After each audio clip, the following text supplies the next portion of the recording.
Hola, buenos días, espero estés muy bien. Hoy vamos a hablar acerca de la pregunta de si evangelizar es suficiente.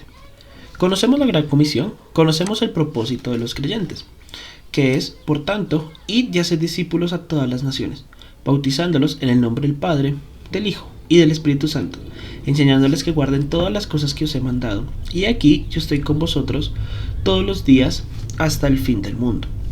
La Gran Comisión no se refiere solamente a evangelizar. La Gran Comisión se refiere a hacer discípulos. Efesios 5:1 nos dice: sed pues imitadores de Dios como hijos amados.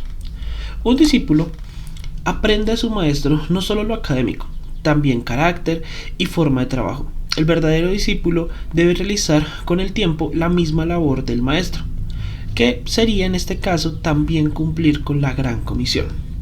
Es decir, el Señor nos mandó a hacer discípulos, y cada discípulo con el tiempo debe hacer discípulos. No solamente debemos compartir el Evangelio, debemos buscar que hayan más discípulos. ¿Por qué razón? Porque no podemos hacerlo solos. Nosotros solos no podemos alcanzar a todos los perdidos. Segundo, vamos a morir. Y esta es una realidad tanto para el creyente como para el incrédulo. Físicamente hablando, todos vamos a morir. El creyente tiene la esperanza de la vida eterna en Cristo Jesús, pero su labor en la tierra concluye al momento de su muerte. Debemos dejar un legado, y este legado son los discípulos que harán más discípulos cuando nosotros partamos. También hay que hablar de que hacer discípulos es mucho más eficiente. Y quiero que esta reflexión sea muy corta, pero muy práctica, y que la lleves en tu corazón de aquí en adelante. ¿Por qué? Evaluemos dos casos extremos, que son ejemplos. Pero supongamos en el caso número 1 que logras compartir el Evangelio a una persona cada semana. Solamente evangelizas, pero lo haces fielmente cada semana. Al año has compartido el Evangelio a 52 personas diferentes. Diríamos que es un gran ministerio, que es una muy bonita labor. Pero has compartido el Evangelio solamente. No inviertes mucho tiempo en las personas. Simplemente compartes el Evangelio y pasas a la siguiente persona la semana que viene. Tal vez incluso los llevas a la congregación, pero te desentiendes mucho de la vida y de su crecimiento personal. En el caso número 2, ahora, en lugar de solo compartir el Evangelio, decides discipular a la persona que le compartes. Pero claro, a cada persona que le compartes le inviertes tiempo para que aprenda a ser un discípulo de Cristo. De modo que al año solamente logras discipular a una persona. Viene la pregunta: ¿cuál caso dará mayor fruto? ¿Cuál caso a lo largo del tiempo permitirá alcanzar a más personas? Permitirá salvar y rescatar a más personas. En el caso número 1 lo vemos de la siguiente manera: el primer año habrás compartido el Evangelio a 52 personas, el segundo año a 104, el tercer año a 156, así hasta que en el año sexto hayas logrado compartir el Evangelio a 312 personas. Eres un gran evangelista desde el punto de vista de algunas personas. Te conocen 312 personas, y cada una de estas personas han recibido el Evangelio de parte tuya. Evaluemos el caso número 2. En el caso número 2, las cosas son muy diferentes. El primer año le compartes el Evangelio a una persona. El segundo año, 2 personas han recibido el Evangelio, han sido discípulos, pero uno es tuyo y el segundo es de tu discípulo.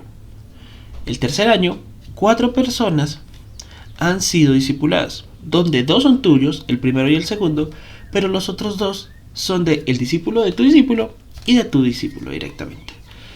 Luego el cuarto año habrá 16 personas evangelizadas, y en este momento podemos llegar a pensar: ok, el caso 1 es mejor. El cuarto año ha logrado evangelizar a 208 personas, mientras que esta persona solamente el cuarto año tendrá 16 discípulos.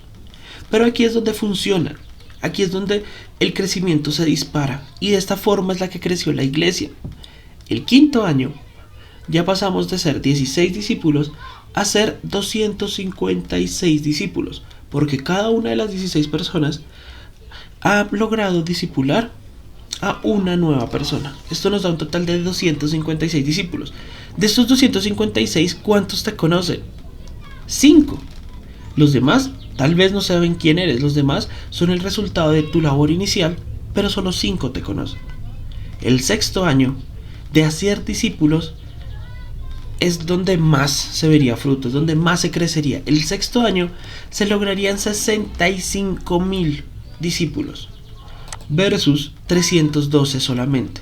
El crecimiento y la gráfica es muy diferente. Es cultivar, cultivar, cultivar durante 4 años para que el Señor permita que haya una gran cosecha. Y luego la siguiente, el séptimo año, este número crecería muchísimo. Muchísimo, muchísimo más. Por eso el Señor nos envía a ser discípulos. No nos envía a ser creyentes, nos envía a ser discípulos, nos envía solamente a compartir el Evangelio. Porque esta es la forma de crecimiento. Claro, aquí no seríamos famosos, aquí no nos conocería 300 personas. Solamente 6. El sexto año solamente nos conocerían de forma directa 6 personas. Las 6 personas que hemos discipulado. Pero cada una de las personas que hemos discipulado ha repetido el proceso y permite que esto funcione así. Ahora, recordemos que estos son casos, ejemplos extremos. Sé que los números son algo interesantes e impresionantes, pero son ejemplos. Si invertimos el tiempo en las personas, el crecimiento se va a ver mucho mejor a largo plazo que el crecimiento de las congregaciones o de los lugares donde solamente nos limitamos a evangelizar. Cuando solamente nos limitamos a evangelizar, se crean creyentes débiles. Se crean creyentes que ante cualquier viento de doctrina, ante cualquier debilidad, se van. O se crean creyentes que solo asisten a una congregación pero que no evangelizan y que no discipulan. El Señor nos envía a ser discípulos, no nos envía a ser creyentes. Recordémoslos muy, muy claramente. El Señor nos envía a ser discípulos, no solamente creyentes. Hay algo que siempre me ha gustado de Santiago 2:19. ¿Tú crees que Dios es uno?